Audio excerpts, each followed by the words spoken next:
Arthritis होता क्या है? और आजकल ये तो बहुत ज़्यादा ही देखा जा रहा है हर तीसरे चौथे इंसान को। या प्रॉब्लम है या फिर एक नॉर्मल कोई सिम्पटम है किसी चीज़ का? नहीं, देखिए, arthritis is a problem. Okay. उसमें आर्थराइटिस बेसिकली वर्ड का मतलब है जोड़ में inflammation. Itis means inflammation, arthro okay. Means जोड़। हुँ, सो जोड़ के अंदर इन्फ्लेमेशन, अब उसके कई सारे कारण हो सकते हैं हुँ, इन्फ्लेमेशन के। हुँ, तो जैसे कि कॉमनेस्ट आर्थराइटिस जो है वो है एज रिलेटेड आर्थराइटिस को ऑस्टियो आर्थराइटिस बोलते हैं। ओके। ऑस्टियो आर्थराइटिस इस तरह होता है, जैसे हमारी उम्र बढ़ती है हुँ, तो जोड़ की जो लाइनिंग होती है उसमें बदलाव आने लगते हैं। कुछ जेनेटिक होते हैं कि हुँ, जेनेटिकली वो खराब होने लगती है। कुछ और जेनेटिकली ये भी होता है कि ऑयल की जो मात्रा होती है, एक लुब्रिकेटिंग ऑयल होता है अंदर, उसकी मात्रा कम हो जाती है। कार्टिलेज के जो सेल्स हैं उनकी मात्रा कम हो जाती है, ये जेनेटिक होता है।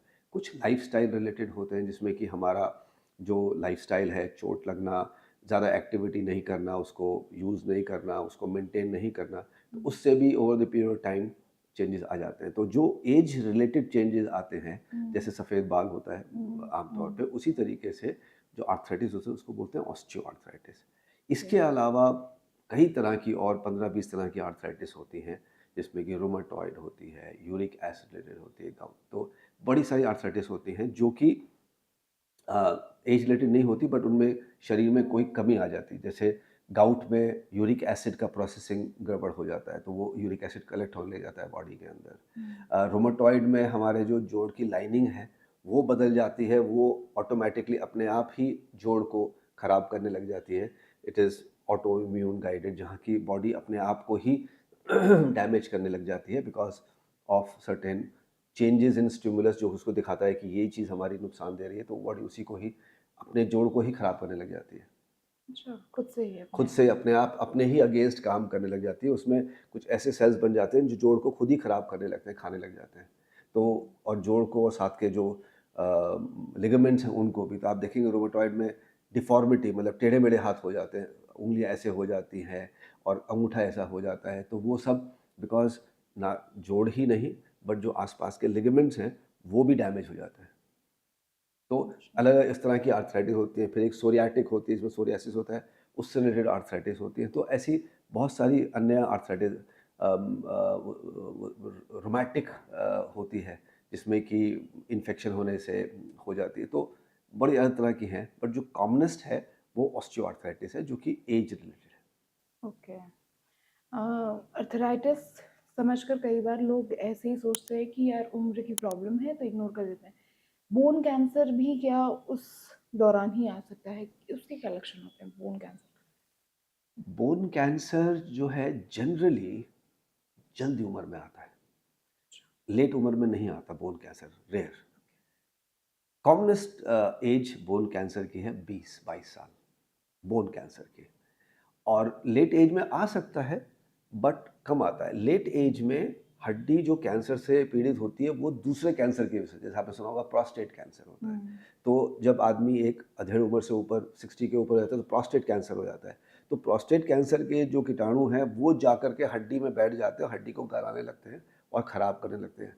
कई बार तो हड्डी के लक्षण की वजह से पता चलता है कि अच्छा, ये प्रोस्टेट में हमारे प्रॉब्लम है, जो कि अब हड्डी को गला रही है, जिसकी वजह से मरीज़ हमारे पास आते हैं कि हमारे को हड्डी में प्रॉब्लम है, तो पता चलता है कि वो प्रोस्टेट से है।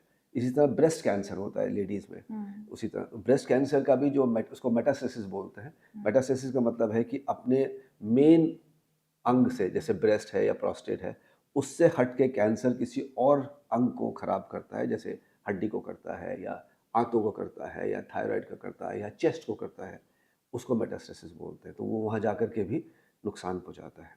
तो bone cancer generally younger age group में होता है। उसके लक्षण क्या होते हैं? लक्षण सबसे पहले तो दर्द आता है, लेकिन हुँ, हर दर्द बोन कैंसर नहीं होता। हुँ, उसके बाद में थोड़ी-थोड़ी देर में फिर सूजन आने लगती है उस एरिया में। दर्द और सूजन, और फिर चलने-फिरने में दिक्कत। तो अगर कोई भी दर्द और सूजन है यंग आदमी में, जो कि 10 दिन, 15 दिन हो गए हैं और नहीं जा रही है, तो उसके लिए they should take consultation. But उसमें ऐसा नहीं है कि सारे कैंसर निकल ही सूजन या ये जाएगा। कैंसर ही हाँ, निकलेंगे। कैंसर बहुत ही रेयर है, मतलब आप ये समझिए 0.1% जो दर्द होते हैं तो इसलिए बोन्स लोगों को ये नहीं सोचना चाहिए कि बोन में दर्द होता है कैंसर है। ये तो उसी तरह हुआ कि हेडेक है तो आप सोच रहे हैं ब्रेन कैंसर है। ब्रेन कैंसर हेडेक में कब होता है? बहुत 0.0001% उसी तरह से है। लेकिन कभी अगर सूजन है जो कि हल्के-हल्के बढ़ रही है और किसी भी चीज़ से कम नहीं हो रही है और फिर उसमें दर्द भी आ जाता है, तो फिर उस केस में हमें सोचना चाहिए। तो उसमें सिंपल एक्स-रे से पता चल जाता है कि हड्डी एक्सपैंड हो रही है। तो अगर एक्स-रे में दिखाई देता है कि हड्डी अपनी जगह से मोटी हो गई है और कहीं-कहीं जगह से घुल रही है, कहीं-कहीं से गायब हो रही है, तो वो एक विषय है जहाँ की या तो इन्फेक्शन या कैंसर, ये 2 चीज़ें हैं जो करती हैं।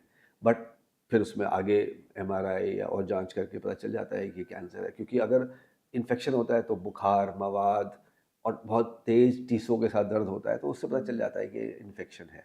भाई जो कैंसर का दर्द होता है वो हल्का-हल्का कंटिन्यूअस रहता है, बहुत तेज़ नहीं होता, बुखार के साथ बहुत कम होता है।